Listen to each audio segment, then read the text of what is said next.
Assalamualaikum warahmatullahi wabarakatuh. Perkenalkan, nama saya Ahmad Fatih Faizul Hakim. Saya berasal dari kelas 11 MIPA 2. Saya berasal dari suatu daerah yang terpencil di daerah Jawa Tengah, yaitu Cepu, ya, Kecamatan Cepu, Kabupaten Blora. Saya lahir tanggal 14 Mei tahun 2007. Nah, di sini saya akan menjelaskan tentang sistem tanam paksa dan juga sistem pintu terbuka. Nah, di sini saya akan menunjukkan data yang sudah saya dapat setelah menghitung dari tadi ya, seperti di sebelah sini ya, seperti yang sudah dilihat.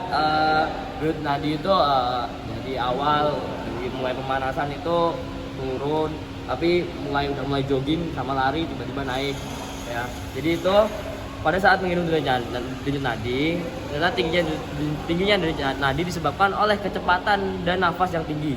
Sedangkan pada perhitungan training mode, kita harus memiliki nafas dan kecepatan yang stabil. Ya, kalau lihat dari data sebelah punya saya tidak ada yang masuk training mode. Ya, dari kesimpulan yang didapat dari KGG tadi, jika ingin mendapatkan nadi yang stabil seperti di training zone, maka kita harus mengatur nafas kita dengan baik sebelum pelaksanaan. Dari nadi kita masih rendah karena belum adanya aktivitas. Pada saat sudah latihan, denyut nadi kita akan naik karena adanya aktivitas. Sekian. Assalamualaikum warahmatullahi wabarakatuh. Ya, di sini saya akan menjelaskan tentang sistem tanam paksa dan juga sistem pintu terbuka. Jadi, sistem tanam paksa atau kultur stem cell merupakan peraturan yang dikeluarkan oleh Gubernur Jenderal Johannes van den Bosch pada tahun 1830 yang mewajibkan setiap desa menyisikan sebagian tanahnya sekitar 20% untuk ditanami komoditi ekspor seperti khususnya kopi, tebu, dan tarum. Tujuan dari sistem tanah paksa ini adalah untuk menutupi defisit yang terjadi pada pemerintah Belanda dan digunakan untuk mengisi kas penjajah pada saat itu. Dalam sistem ini, para penduduk dipaksa menanam hasil perkebunan yang menjadi permintaan pasar dunia pada saat itu. Hasil tanaman itu kemudian diekspor ke mancanegara. Sistem ini membawa keuntungan yang sangat besar untuk pihak Belanda. Namun lain daripada Belanda, justru rakyat Indonesia menderita dan mendapatkan kerugian besar. Pelaksanaan sistem tanam paksa membuat para petani sangat menderita kala itu. Karena alih-alih mereka berfokus menanam padi buat makan, mereka malah disuruh menanam tanaman ekspor yang akan diserahkan ke pemerintah kolonial.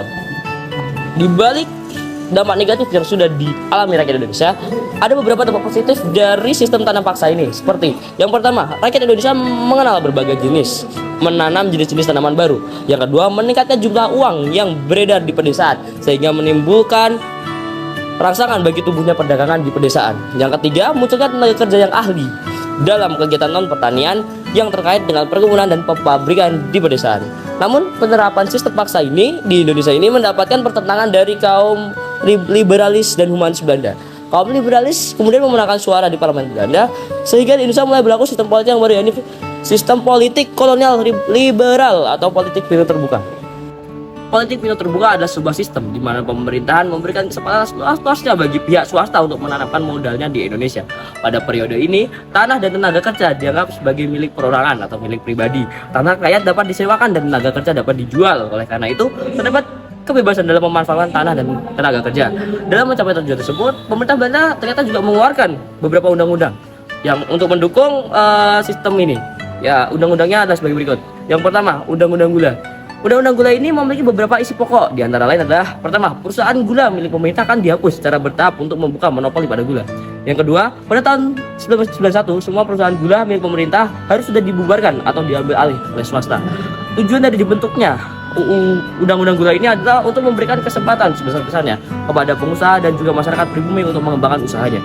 Hal ini terjadi karena saat itu hampir semua perusahaan gula yang ada di Indonesia dikuasai oleh pemerintah Belanda, sehingga sangat sulit bagi pengusaha untuk berkompetisi di sini. Yang kedua, Undang-Undang Agraria 1870. Setelah memenangkan parlemen, kaum liberal di Belanda berupaya memperbaiki taraf hidup masyarakat Indonesia. Namun, mereka tetap ingin Indonesia menjadi tanah jajahan Belanda. Keinginan ini dicapai dengan mengeluarkan undang-undang yang mengatur perekonomian dan tata lahan, yaitu Undang-Undang Agraria tahun 1870. Hukum ini akan menjadi dasar dari penataan ruang dan kepemilikan lahan di Indonesia hingga saat ini. Isi Undang-Undang Agraria 1870 adalah sebagai berikut. A. Masyarakat lokal diberikan hak atas tanah yang mereka tempati dan dapat menyewakan kepada pengusaha swasta.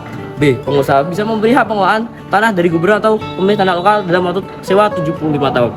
Yang ketiga, Undang-Undang Ordonansie.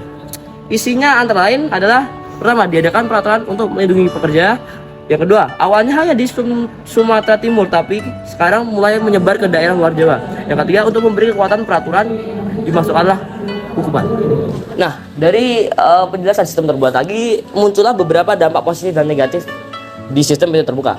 Dampak positif yang bisa didapatkan di politik pintu terbuka ini adalah pertama, sistem tanah paksa yang memberatkan rakyat itu dihapuskan, yang sebelumnya sangat memberatkan rakyat itu dihapuskan. Yang kedua, rakyat Indonesia mulai mengenal arti pentingnya uang dan mengenal barang-barang ekspor impor. Yang ketiga, dibangunnya fasilitas perhubungan, jalan raya, rel kereta api, jembatan dan irigasi, waduk, bendungan. Namun juga ada dampak negatif politik pintu terbuka yang disebabkannya selain tadi dampak positif. Ya, yang pertama, rakyat semakin menderita karena ditekan oleh pemerintah dan swasta. Yang kedua, adanya eksploitasi rakyat pribumi dan lahan produktif secara besar-besaran. Ketiga, kehidupan penduduk merosot tajam karena dipaksa untuk menyewakan tanahnya kepada pihak swasta dengan biaya sewa yang sangat murah. Ya, itu tadi penjelasan mengenai sistem pintu terbuka dan tanah paksa. Kalau ada salah saya mohon maaf. Assalamualaikum warahmatullahi wabarakatuh.